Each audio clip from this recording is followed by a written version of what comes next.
Hey y'all, I'm Nicole at King Gap Creatives, and today's video is going to be a whole lot shorter than last week's. We're going to be talking about hand lettering.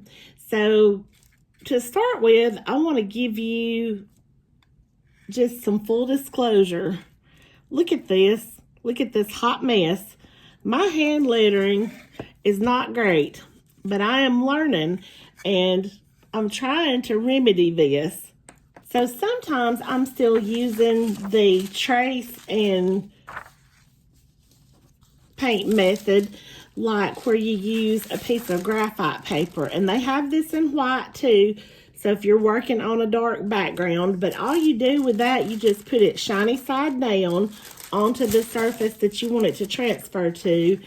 Then lay a printout with that word on top and then just trace around the letters and it's going to be there.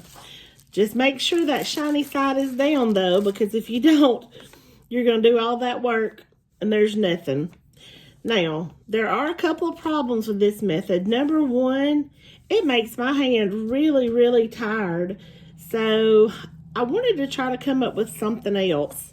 So the end goal for me is to learn to do it without having to trace it out. So I'm practicing sometimes on this tracing paper, and then I'm going to show you an even easier method in just a minute. To do this with the tracing paper, I can just take that same printout that I've used with the carbon paper, the graphite paper, and just lay a piece of tracing paper down on top of that, and then just with a regular Sharpie marker, whatever you have, just start lettering that. And what I'm doing right now is trying to train my brain and my hands what to do.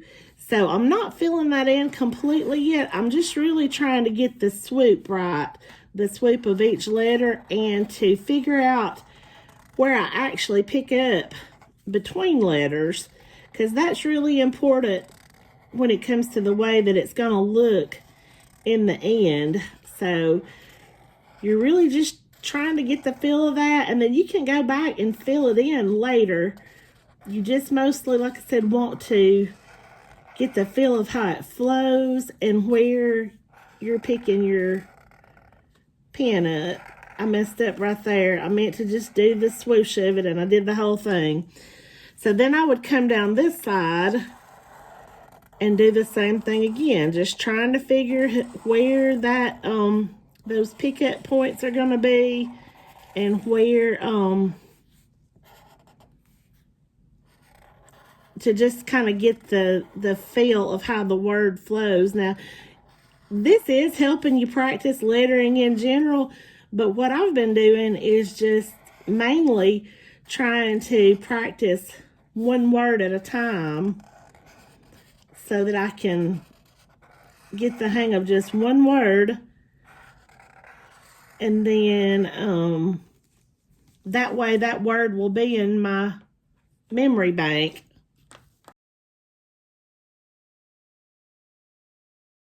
So anyway, you just kind of keep going over and over that until it just, you have the feel for it. I don't really know a good way to describe it, but you can see right here, I haven't really filled it in all the way, but I'm just getting the feel of all the swooshes and swoops. And as I was trying to figure out what I was going to do for this week's video, I thought about something that, this is my practice pad. It's kind of a mess, but anyway, I just wanted to show you something that I used to draw probably 40 years or more ago, and just to demonstrate muscle memory and how it just kind of never leaves you. When I was a kid, in elementary school, all up through, to be honest with you, I was still doing this in college. I'd be bored and I'd be doodling.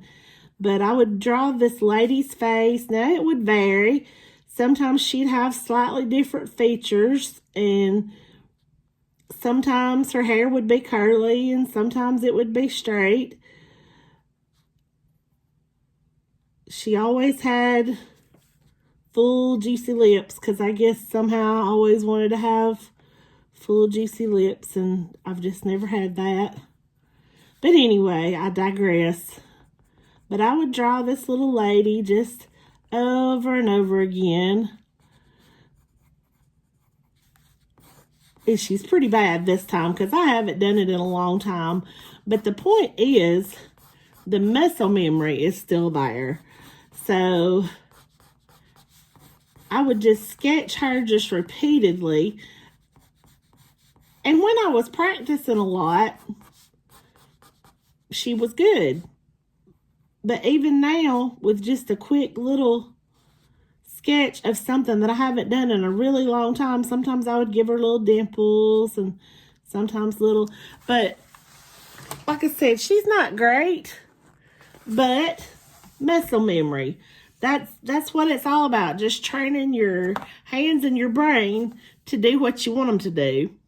So more recently, I've discovered that you can do this with the iPad and the Procreate app. I just pulled in this file of the word hello, and I'm just going to go up here and click that little N and turn the opacity way down to where you can just barely see the word. And then I'm going to make another layer to draw on, and I'm selecting Studio Pen because that just seems to flow really good.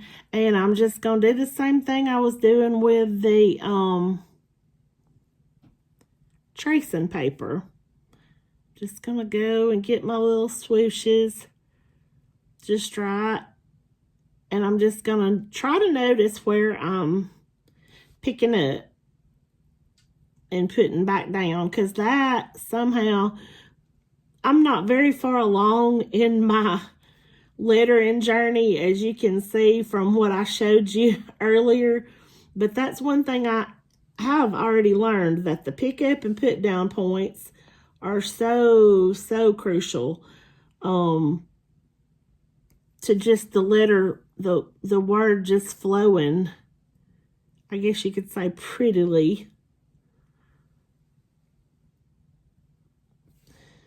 So one thing especially I've noticed is that for the E's and the L's, you just really, or at least for me, I pick up in a whole different place than I would if I was just writing. Just my regular handwriting would not look like that.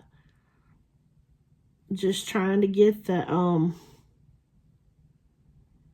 look that I want for lettering is a lot different. So anyway, just keep going over that till you just feel comfortable with it. And you might even want to start with a thinner script. This is pretty heavy, but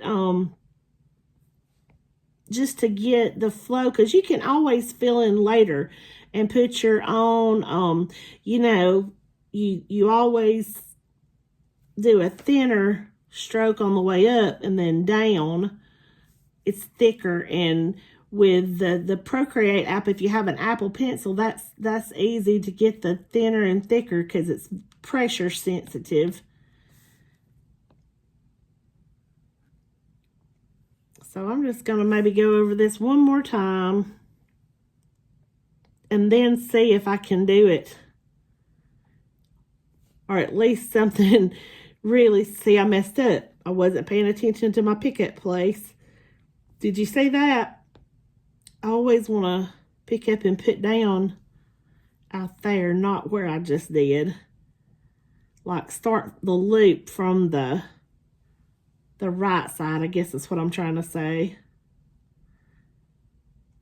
So I've got this almost filled in, just going over it like this. So I'm going to make just one more pass. There, I got it that time. See, y'all, I'm a total amateur, so if you're not where you want to be with your hand lettering, just know you are not alone, and I am learning, but it's something that I do want to learn. So there we go. Now let me just open a new, let me go back to gallery and just open a new file. I'm going to choose paper and just see if I can get it somewhat close without having anything to go by. See how well I have trained my hands and my brain. Let me think. Okay, yeah, we want that. And then the pickup point is going to be over here.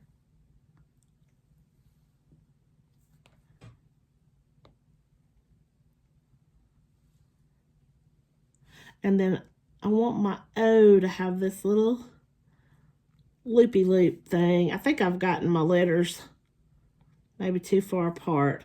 Yeah, I actually messed up. I messed up starting on the L's. So let's see if I can get it this time. Okay, let me think. We want to do, here we go.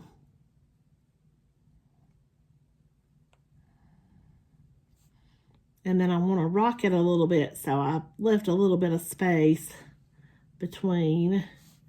And then we're going to go in and do the O. And then I can just come back and connect those. See, that's not too bad, but you can make it even better when you remember your up and down strokes. Remember, the upstroke is very thin. The downstroke is thicker. So you can kind of lay that out like you want and then come back and fill it in. Just kind of leave that thin, I guess, around the loop. And then for your hump on your H, just kind of make that a little thicker until it starts to swoop back out and then come back thin. And with the E, just make that thicker in the middle until it goes into the loop. And then same thing with the L. Keep it pretty thin on the upstroke. And then on the down, take it thicker. And you can do that from either inside or outside, just depending on how you want your letter to look. So here we go, thin right here, thicker till it hits the loop or the swoosh, whatever. Then we're gonna go that O is not looking just exactly like I would want, but that's the beauty of doing it with the iPad. You can just like clear it and start over again. So let's see how I do this time. I'm gonna try it one more time. I'm gonna try to keep this video a little shorter, but there's the H, E,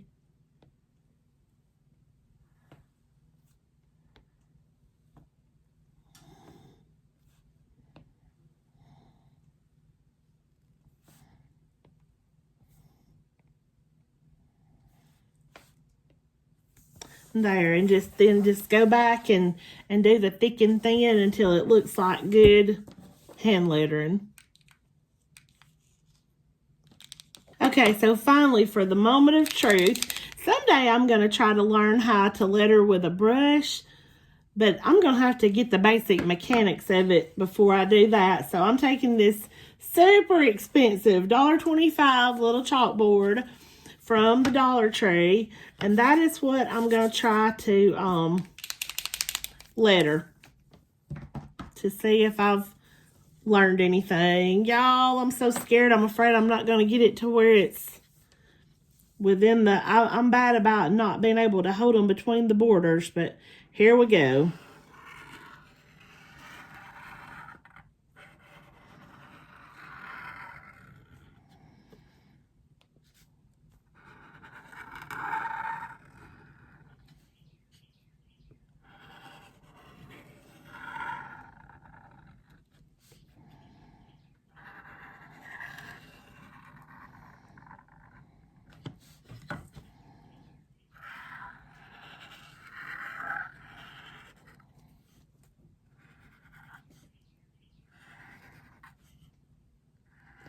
Sorry, I'm not talking because I'm thinking. I get all. So there it is. Just the rough. Now I'm just gonna try to fill them in a little bit. They are still a little wet though, so I'm gonna go easy. You know, I could get my little. I got it. We're gonna fix that with a baby wipe though. That's the good thing about it. If you do mess up, you can wipe off and fix it with a baby wipe. I knew better than that, y'all. I don't know what I'm thinking. Let me dry it a little, and I'll be right back. That is what happens to me so often. I get in way too big of a hurry, and I make mistakes just doing things that I knew better than to do. It just, I don't know. It just happens. I'm going to learn to slow down one of these days. I don't even know if that's fully dry now. But all we're doing now, again, is just going in and making some places thicker just to make it look a little more, I don't even know the word I'm looking for. A little more like real hand lettering. I guess this is real hand lettering, but it is definitely amateur night. So you keep that swoosh light. So I'm just going to come down and kind of fill in on each side of that original mark to thicken that up a bit. And you can always go back over it with another coat if there's, you know, places that you're not liking, if it looks thin or whatever. So I'm not going to do anything right there right now. Keep this swoosh thin and then come back and thicken it this way. Then keep this all thin, coming around the O. You could thicken up some here, I think. Yeah. And keep the little loop-de-loop thin. So, don't you love these technical terms? Because I don't know what it's called. But there it is. That's still not where I want to be. But I will say, I think I'm learning. I'm getting there. And I think as long as you're learning, as long as you're moving forward, there's something to be said for that. So I hope you enjoyed today's video. I tried to keep it a little bit more brief this time. If you did, I would love it if you would like, comment, subscribe, all the things. That way I can keep making more videos that hopefully will be helpful or enjoyable or something like that. But thanks for watching, and I'll see y'all next week.